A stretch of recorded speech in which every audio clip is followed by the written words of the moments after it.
अंकन टीवी रे आपण समस्त को स्वागत। आज आम भिन्न एक गुल्म जातीय औषधीय लता विषय रे जानिबा जार नाम होची ब्राह्मी।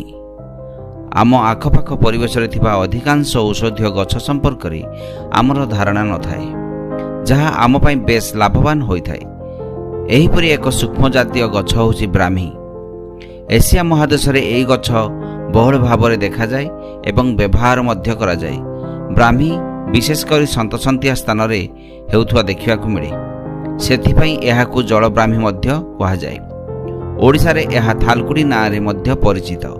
सेहीपरि बंगला रे ब्राह्मी, हिंदी रे ब्राह्मी, बग्मी, एद्री और श्वेतचंदनी, तेलुगु रे संतनिकेट, अबिबसी, संस्कृत रे ब्राह्मी, समवल्ली, समलता, सरस्वती, ब्रह्मचारिणी, सौम्य, सुरसेष्मा, सर्वचिका, कपतवसा, वैधत्री, निव्यतेजा, महौषध, स्नायम्भुवी, सुचेष्टा, ब्रह्मणनेका, मंडुकमाता, मंडुकी, मेधा, बीरा, भारती, परमेशनी, दिव्य, शारदा प्रभृति ब्राह्मीर बहु नाम रही।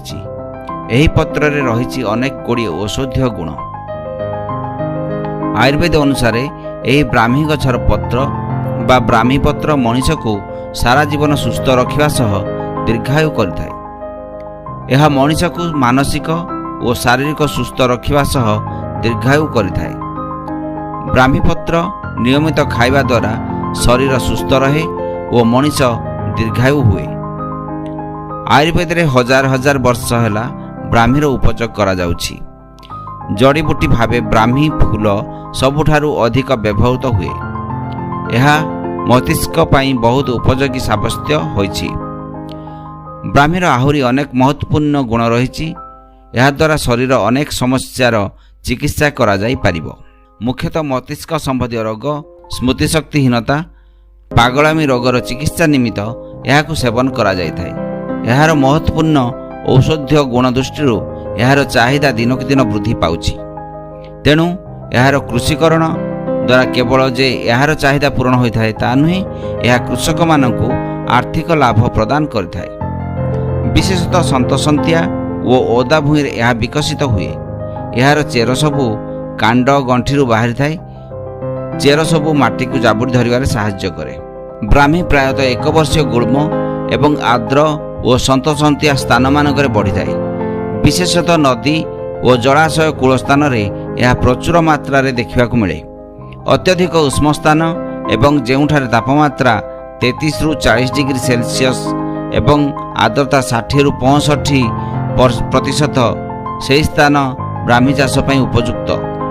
अम्लयुक्त माटी रे यह अधिक परिमाण रे बढ़ी थाए और शीघ्र बढ़ी थाए। यार चारा को रोपण करियार प्राय 4 रु 5 मास पर डाल रे फूल आसिबा आरंभ हेले निम्न भागरु 4 रु 5 सेमी छाड़ी यह काटी निया जाई थाए। अक्टोबर और नवेम्बर मासरे यार अमल करा जाए। एही समय रे फसल रे अलाकाल एसिड रो मात्रा अधिक थाए। 1 एकर खेतरु प्राय 30 क्विंटाल सुखिला ब्राह्मी साग मिलुथवा बेले 1 क्विंटाल प्रति 2000 टंका बिक्री होई पारे। 1 एकरु 6 मास मध्यरे 70,000 टंका चाषी पाई परिबे। अल्प समय मध्य अमल होथवा एही चाष अनेक लाभ देइथाए।